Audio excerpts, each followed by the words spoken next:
दोस्तों क्या आप जानते हैं कि भारत के किस राज्य में क्वीन पाइन एप्पल को जीआई टैग मिला हुआ है? भारत का वो कौन सा राज्य है जहां बंगाल की तरह ही दबा के मछली और चावल खाया जाता है यार? एक ऐसा राज्य जिसे आजादी के बाद पाकिस्तान में विलय करने की कोशिश की गई, लेकिन नहीं सफल नहीं हो पाए। और यहाँ पर एक ऐसी जगह है जहाँ पर 99,99,999 मूर्तियां बनी हुई है, लेकिन इन मूर्तियों को किसने बनाया, क्यों बनाया, ये बात आज तक रहस्य बनी हुई है। इस राज्य में विभिन्न जनजातियों के लोग रहते हैं और ये राज्य अपनी प्राकृतिक सुंदरता और हरियाली के लिए पूरी दुनिया में प्रसिद्ध है। यहाँ का शांत वातावरण क्या ही कहना, हर साल बड़ी संख्या में सैलानियों को अपनी ओर आकर्षित करता है। और यहाँ की वाइल्ड लाइफ सेंचुरी कमाल की है। और यहाँ की लड़कियाँ क्या बोलूं यार, बात ही अलग है यहाँ की। दोस्तों ये राज्य कोई और नहीं बल्कि नॉर्थ ईस्ट का सबसे खूबसूरत राज्यों में से एक त्रिपुरा है। तो चलिए दोस्तों एक साथ चलते हैं त्रिपुरा के सफर पर। दोस्तों त्रिपुरा भारत का तीसरा सबसे छोटा राज्य है और इसका क्षेत्रफल सिर्फ 10,492 वर्ग किलोमीटर है। जनसंख्या की बात करें तो इसकी आबादी 41,80,000 के आसपास है। त्रिपुरा एक लैंडलॉक स्टेट है, ये तीन तरफ से बांग्लादेश से घिरा हुआ है। तो वहीं भारत में इसकी सीमाएं असम और मिजोरम से लगती हैं। अगरतला को त्रिपुरा की राजधानी होने का गौरव प्राप्त है। नॉर्थ ईस्ट में इसे गुवाहाटी के बाद सबसे प्रमुख शहर माना जाता है। अगरतला का मौसम पूरे साल भाई जबरदस्त सुहावना रहता है यार। आप साल में किसी भी समय पर यहाँ आए, यहाँ ना तो बहुत ही ज्यादा ठंड मिलेगी और ना ही बहुत ज्यादा गर्मी। धार्मिक दृष्टिकोण से देखें तो त्रिपुरा में 83% हिंदू, 8% मुस्लिम, 4% ईसाई और 3% बौद्ध धर्म के लोग रहते हैं। और बोलचाल के दौरान यहाँ पर बंगाली और त्रिपुरी भाषा का इस्तेमाल किया जाता है। इसके अलावा कोक-बोरोक लैंग्वेज भी यहाँ पे काफी प्रचलित है। साथ ही हिंदी और कुछ अन्य लोकल लैंग्वेजेस भी त्रिपुरा में बोली जाती हैं, जो कि बहुत ही प्यारी लगती हैं यार। और ऑफिशियल कामकाज के लिए भाई इंग्लिश इस्तेमाल किया जाता है यहाँ पे। इतिहास के बारे में बात करें तो त्रिपुरा की स्थापना 14वीं शताब्दी में माणिक्य राजा ने की थी। माणिक्य राजवंश के लोगों ने लंबे समय तक त्रिपुरा पर राज किया था और आज भी इस परिवार के लोगों को त्रिपुरा में काफी सम्मान दिया जाता है। बाद में सन 1808 में ब्रिटिशर्स ने त्रिपुरा पर कब्जा कर लिया था। दोस्तों आपको जानकर हैरानी होगी कि जब भारत पाकिस्तान का बंटवारा हो रहा था तब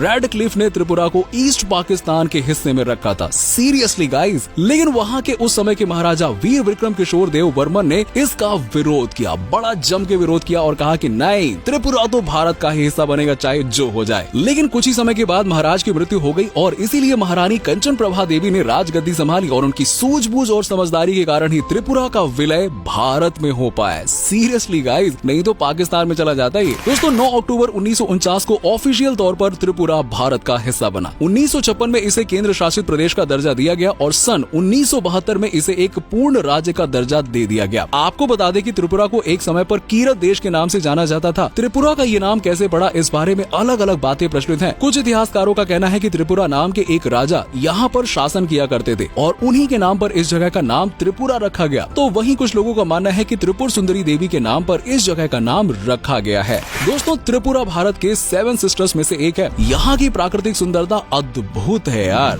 राज्य के 50% से ज्यादा हिस्से में जंगल है, इसीलिए इसे अमेज़न ऑफ इंडिया भी कहा जाता है। त्रिपुरा भारत के सबसे शिक्षित राज्यों में से एक माना जाता है। यहाँ की लिटरेसी रेट करीबन 94% है, जो भारत के औसतन लिटरेसी रेट से काफी ज्यादा है। पिछले कुछ सालों में यहाँ पर शिक्षा के प्रचार प्रसार पर काफी ज्यादा ध्यान दिया गया और यहाँ 6 से 14 साल के बच्चे के लिए शिक्षा मुफ्त और अनिवार्य है। राज्य की राजधानी अगरतला में कई प्रमुख एजुकेशनल इंस्टीट्यूट्स भी खुल गए हैं और पढ़ाई लिखाई के साथ साथ त्रिपुरा में खेलों को भी काफी बढ़ावा दिया जा रहा है यार। प्रसिद्ध एथलीट्स दीपा कर्माकर भी त्रिपुरा की ही रहने वाली हैं। त्रिपुरा में ज्यादातर लोग खेती बाड़ी पर ही निर्भर हैं और यहाँ सबसे ज्यादा चावल की खेती की जाती है। साथ ही मछली पालन का काम भी यहाँ बड़े पैमाने पर किया जाता है। चावल के अलावा जूट, गन्ने, दालें, आलू और फलों की भी खेती यहाँ पर भरपूर की जाती है। खेती के लिए झूम प्रणाली का इस्तेमाल राज्य में किया जाता है और त्रिपुरा की जीडीपी की बात करें तो ये करीबन $8 बिलियन के आसपास की है। वहीं यहाँ पे पर कैपिटा इनकम $1800 सालाना है। दोस्तों त्रिपुरा को नदियों का प्रदेश भी कहा जाता है। भले ही ये राज्य देश के सबसे छोटे राज्यों में शुमार है, लेकिन यहाँ पे 10 नदियाँ बहती हैं। गोमती, खुवाई, मुहुरी, फेनी, मनु और बुरीमा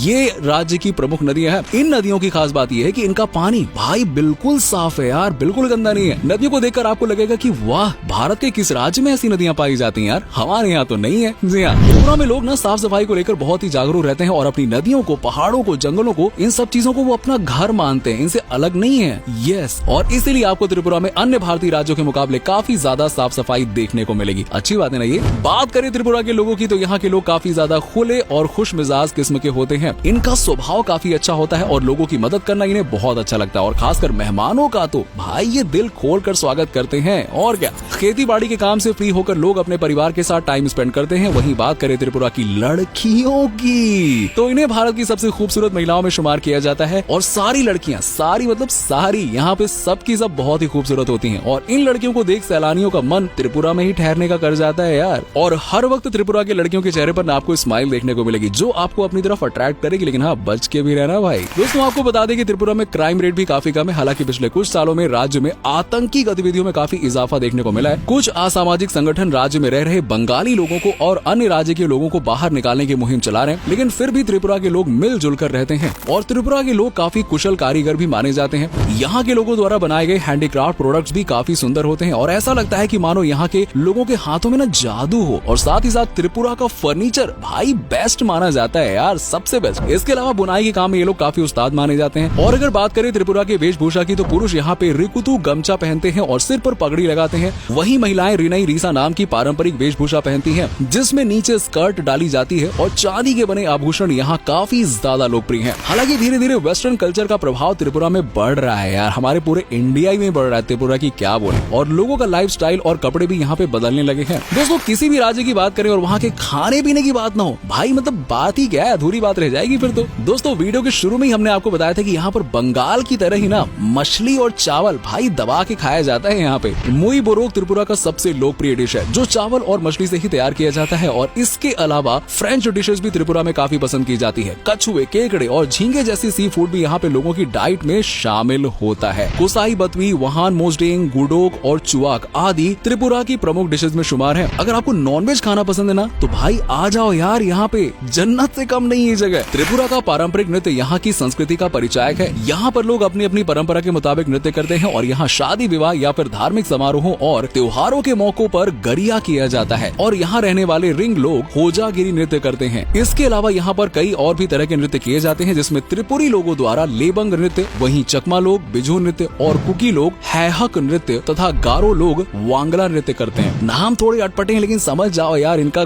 गजब का यहाँ पे प्रदर्शन होता है। इसी के साथ ही त्रिपुरा में सभी प्रकार के त्योहार काफी धूमधाम से मनाए जाते हैं। खर्ची पूजा, गरिया पूजा, केर पूजा, विजू महोत्सव, अशोकाष्टमी, गंगा पूजा, लंपरा पूजा यहाँ के प्रमुख त्योहार है। चलिए दोस्तों अब हम आपको त्रिपुरा के उन जगहों के बारे में बताते हैं जहाँ पे आप घूमने के लिए जा सकते हैं, एंजॉय कर सकते हैं। देखिए दोस्तों, त्रिपुरा घूमने की शुरुआत आप राजधानी अगरतला से कर सकते हैं। अगरतला में घूमने की बेस्ट जगह है उज्जयंत पैलेस। इसका निर्माण राजा किशोर माणिक्य ने 1898 में कराना शुरू किया था और 1901 में बनकर ये तैयार हो गया था। सन 1972 में त्रिपुरा की सरकार ने इसे खरीद लिया और इसे विधानसभा के तौर पर उपयोग किया जाने लगा, लेकिन आज इसे एक म्यूजियम और लाइब्रेरी में तब्दील कर दिया गया है। पूरे पैलेस की नक्काशी भाई कमाल की है। लकड़ी की बहुत ही सुंदर कारीगरी यहाँ पे आपको देखने को मिलेगी। पैलेस के चारों ओर खूबसूरत गार्डन भी सैलानियों को खूब लुभाते हैं। इसके अलावा त्रिपुरा में कई नेशनल पार्क और वाइल्ड लाइफ सेंचुरी भी मौजूद है। Clouded leopard national park, bison national park, Gumti wild life sanctuary, Sepahijala wild life sanctuary आदि यहाँ पे चीजें हैं जहाँ पे आप जीवों को यानी कि वन्य जीवों को देख सकते हैं। इन सभी जगहों की खूबसूरती भाई बेमिसाल है। यहाँ पे कई प्रकार के औषधीय पौधे भी पाए जाते हैं और हर साल बड़ी मात्रा में प्रवासी पक्षी भी इन नेशनल पार्क में आते हैं। और त्रिपुरा में कई जगह कॉफी के बागान भी हैं, जहाँ आप नेचुरल ऑथेंटिक कॉफी की चुस्की ले सकते हो और कह सकते हो वाह मैंने ओरिजिनल कॉफी पी है यार। जी हाँ दोस्तों, त्रिपुरा की सबसे प्रसिद्ध जगहों में उनाकोटी का नाम जरूर लिया जाता है। यहाँ पर 99,99,999 पत्थर की मूर्तियाँ बनी हुई हैं। लेकिन किसने और कब ये मूर्तियाँ बनाई ये किसी को नहीं पता। कहा जाता है कि ये सभी मूर्तियाँ एक ही रात में बनाई गई हैं और यहाँ पर शिव जी, विष्णु जी, गणेश जी, माता दुर्गा और अन्य कई देवी देवताओं की मूर्तियाँ बनी हुई हैं। किंवदंतियों और स्थानीय कथाओं के अनुसार भगवान शिव 1 करोड़ देवी देवताओं के साथ